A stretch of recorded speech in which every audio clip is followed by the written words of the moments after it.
இப்ப எல்லாருமே யார் அந்த சிறுத்தை கனின்னு தேட ஆரம்பிச்சிட்ட அளவுக்கு இப்ப நீங்க ரொம்ப பிரபலமாயிட்டீங்க போல இருக்கே. யார்ரா அது இந்த மாதிரி எல்லாம் வந்து ஒரு சவால் விடுறது அப்படின்ற மாதிரி. அதனால நாங்களே இப்ப போன் பண்ணி யாருப்பா அதுன்னு கேக்குற அளவுக்கு இப்ப சோசியல் மீடியால பாத்தீங்கன்னா இருக்கிறது பூரா முக்காவாசி டிவி வந்து யூடியூப் சேனல் உங்களை சொல்லல, நான் பொதுவான பரப்புறவங்களை மட்டும் சொல்றேன். அதை கட் பண்ணி வந்து வன்முறை பரப்புற மாதிரியே அந்த சேனலை வந்து நான் பேசுறதை போட்டு விட்டுருக்காங்க. நான் உண்மையிலேயே வந்து இந்த மக்களுடைய நலன் கருதி, இந்த அரசியல் நலன் கருதி, அதனாலதான் இந்த செய்தியை நான் சொன்னேன்.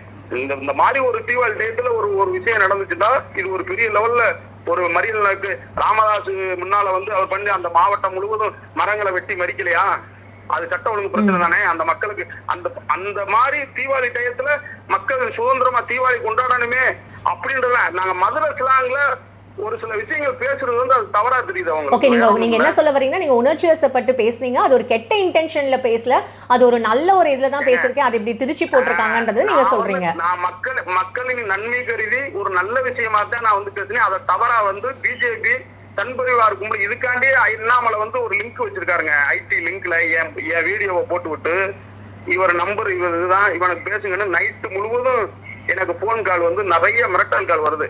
அத வந்து நாகரிகமா வந்து கூட பேசி என்னையா அப்படி பேசின வச்சு அப்படின்னு சொல்லி ஒரு நாகரிகமா கூட பேசுறது இல்ல. நாங்க வந்து வன்முறையா பேசினாலும் வன்முறையா பேசுவோம்.